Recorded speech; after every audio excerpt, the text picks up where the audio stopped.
بسم اللہ الرحمن الرحیم۔ السلام علیکم ناظرین، میں طارق اسماعیل ساگر آپ کی خدمت میں کچھ اہم گزارشات کے ساتھ حاضر ہوں۔ ناظرین کرام، میرے محتاط اندازوں کے مطابق صورتحال وہی رخ اختیار کر رہی ہے جو قرائن ہمیں بتا رہے تھے۔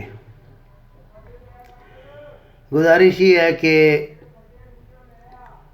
امریکہ افغانستان میں کیا کر رہا ہے، اسرائیل سعودی عرب کے ساتھ مل کر کیا کرنا چاہتا ہے، یہ کوئی ڈھکی چھپی باتیں اب رہی نہیں ہیں۔ ملک کے اندر انتشار ہو تو پھر بیرونی جو آپ کے ہمسایوں کے انتشار ہوتے ہیں ان سے زیادہ خوف آتا ہے۔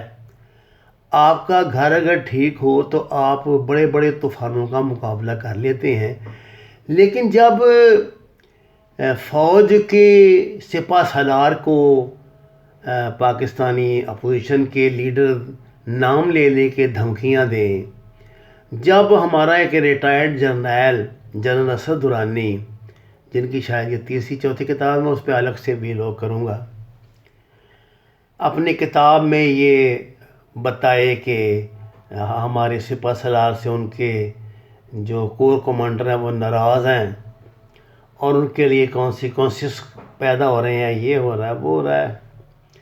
اس طرح کی کتابیں ان مواقع پر لانا جب ملک بیرونی اور اندرونی انتشار اور خلفشار کا شکار ہو، آپ سمجھ لیجئے کہ یہ اب دشمن کا ایجنڈا جو دجالی منصوبہ ہے 2 ہے، اس پہ بڑی گرم جوشی سے عمل شروع ہو گیا ہے۔ ناظرین کرام، ISPR کے حوالے سے یہ خبر بڑی تشویشناک ہے کہ باجوڑ میں انہوں نے تنگی میں آپریشن کیا ہے، جہاں پہ 2 بڑے ان کے دہشت گردوں کے جو کمانڈر تھے، زبیر اور عزیز الرحمان عرف فدا، یہ دونوں بہت مشہور وہاں کے کمانڈر ہیں اور خاصے حملوں میں مطلوب تھے۔ ان دونوں کو ISPR کا دعویٰ ہے کہ مار دیا گیا ہے، اور یہ بات بالکل اس وقت جو DG ISPR نے پریس کانفرنس کی تھی ان میں ان کی بھی غیر ملکی رابطوں کے ثبوت موجود تھے جو کہ افغانستان کو پیش کیے گئے ہیں۔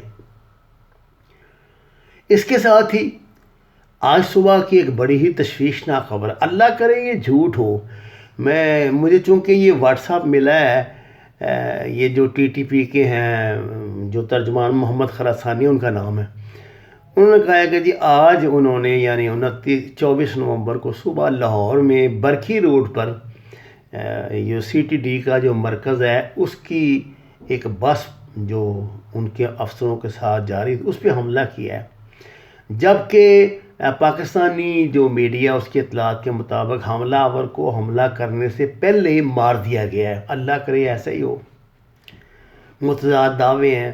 اب دیکھیے نا کہ لاہور مجھ سے اتنی دوری میں لاہور میں رہتا ہوں، آپ بھی رہتے ہیں، اب چیزیں چھپتی تو نہیں ہیں، سامنے آ جاتی ہیں۔ بہرحال صورتحال بڑی پریشان کن ہے۔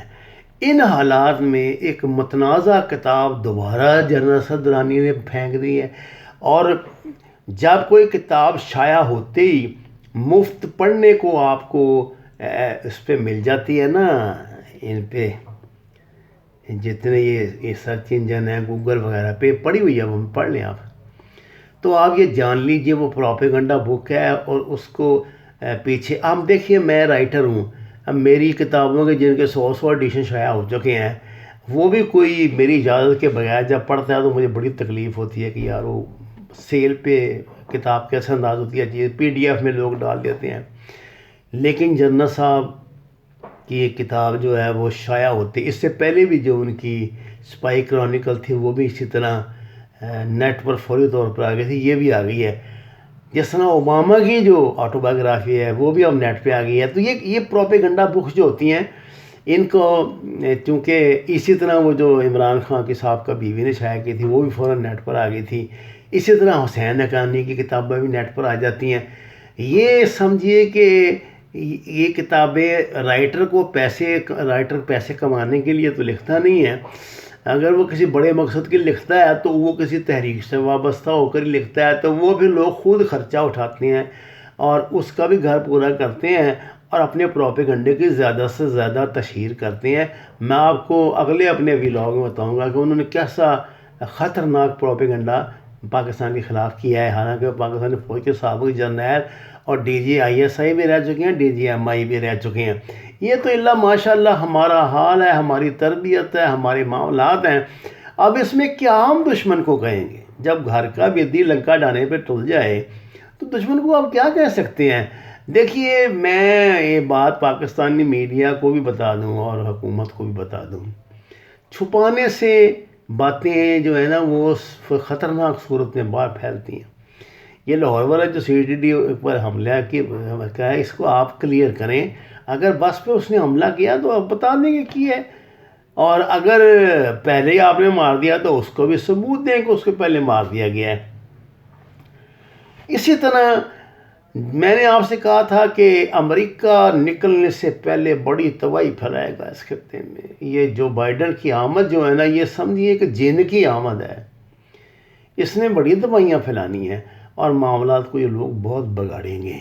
میں بار بار یہ بات کہتا ہوں, اس بات میں کوئی شک نہیں کہ جس دن سے عمران خان برسر اقتدار آئے ہیں اس کے 10-15 دن کے بعد مہنگائی بڑھنی شروع ہو گئی تھی, اور اس میں عمران خان کے تقاریر اور سابقہ حکومتوں کے جو آپ یہ سمجھے سابقہ حکومتوں کے جو اقدامات تھے ان کا کم دخل ہے, IMF کا زیادہ دخل ہے. اور IMF جو ہوتا ہے جب یہ قرضے دیتی ہیں تو ظاہر ایک ایجنڈا ہوتا ہے جس کے تحت کہ سارا کچھ کیا جاتا ہے. وہ ہمارے کو ماموں تو لگتے نہیں نا, ماموں کے رشتہ دار لگتے ہیں کہ ہماری گرتی معیشت کو سنبھالنے کے دنیا میں کوئی نہیں سنبھال سکتا. اگر چین ایسا کرتا ہے تو چین کے اپنے مفادات ہوں گے, ان کے اپنے معاشی مفادات ہوں گے, اور ہیں اس میں کیا شک ہے. اگر کوئی بندہ غیر جانبداری سے تحقیقات کرے گا کبھی CPEC منصوبے کی تو وہ دیکھے گا اس کا بڑا بینیفیشری چین ہے, ہم نہیں ہیں. ہم تو اس کے سیکنڈ 3rd قسم کے بینیفیشری ہیں, لیکن ہمارے لیے ناگزیر ہے. ہم غریب قوم ہیں, ہمارا بد قسمتی سے غریب تو نہیں ہے, کرپٹ ہیں, ہم ڈاکو ہیں, چور ہیں, اپنے گھر کو کھاتے ہیں, اپنے بچوں کا خون پیتے ہیں, ان کی ہڈیاں چبا جاتے ہیں. ہم جانور ہیں, انسان کہاں ہیں؟ یہ جانوروں سے تو پھر لوگ اسی طرح کا سلوک کرتے ہیں جیسا ہمارے ساتھ ہو رہا ہے. تو اللہ نے آپ کو دیا ہو, آپ کے گھر میں اللہ نے اتنی نعمتوں سے نوازا. پٹرول اس ملک میں ہے, 10-15 قسم کے انتہائی قیمتی معدنیات اس ملک میں ہیں, سمندر میں اس ملک کا تیل سے بھرا ہوا ہے. ہم ایسے خوفزدہ ہیں, ہم اتنے مجبور لوگ ہیں, کسی شے سے کوئی فائدہ نہیں اٹھا سکتے. دوسروں کو دیتے ہیں اپنا کک بیکس رکھ کے, اپنے لالچ کے ساتھ, اپنے اس کے ساتھ ذلیل بھی ہوتے ہیں, چھتر بھی کھاتے ہیں, 100 چھتر بھی کھاتے ہیں, 100 گنڈے بھی کھاتے ہیں. یہ ہماری ایڈمنسٹریشن کی ناکامی ہے.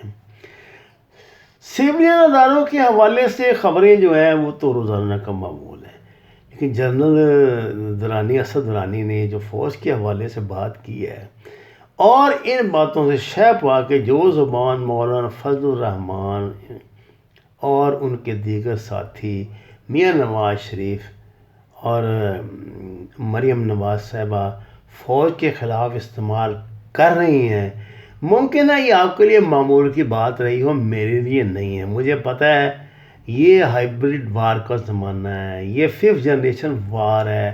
اس میں بہت کچھ جو ہوتا ہے وہ ہماری سمجھ سے بالا تر ہوتا ہے. اس میں بہت کچھ جو ہمیں دیکھنے کو ملتا ہے اصل میں وہ ہوتا نہیں ہے, اور اس میں بہت کچھ وہ ہوتا ہے جو ہمیں دکھایا ہی نہیں جاتا. اس جنگ کی کامیابی یہی ہے کہ اس میں بھائی جو حملہ کیا جاتا ہے وہ بتایا نہیں جاتا, اور جو بتایا جاتا ہے وہ کیا نہیں جاتا. اب کون اتنا سائنسدان ہے کہ ہر بات کی تہہ تک پہنچے؟ بہرحال میں خدا نہ خواستہ آپ کو نا امید نہیں کر رہا, میں آپ کو یہ بتا رہا ہوں کہ سمجھ جائیے اور خود چیزوں کا ایمانداری سے تجزیہ کیا کیجئے. ان لوگوں کی باتوں پہ نہ جائیں, ان کے ثبوت بھی جھوٹے, یہ خود بھی جھوٹے, ان کی باتیں بھی جھوٹی. بہرحال اس وقت دنیا بھر کی شیطانی طاقتوں کا سب سے بڑا ٹارگیٹ پاکستان آرمی ہے. عمران خان بیچارے کا تو ایسے نام ہی ہے, پاکستان آرمی ہے, کیونکہ خطرہ ان کو عمران خان سے تو نہیں نا. عمران خان نے کون سا کو میزائل جا کے ان میں چلانے شروع کر دینے ہیں, لڑنا تو پاکستانی فوج نے ہے. اور سارے ان کے جو مفادات ہیں دجالی حکومتوں کے وہ اس خطے سے وابستہ ہیں، جس میں پاکستان، افغانستان، بلوچستان وغیرہ شامل ہیں۔ وما علینا الا البلاغ المبین۔ ناظرین کرام، درخواست ہے قرآن اور نماز کو ترجمے کے ساتھ جانیے، ہماری ویڈیوز کو شیئر کریں، لائکس دیں، سبسکرائب کریں اور سچ کے سفر میں ہمارا ساتھ دیں۔ آپ کا بہت شکریہ۔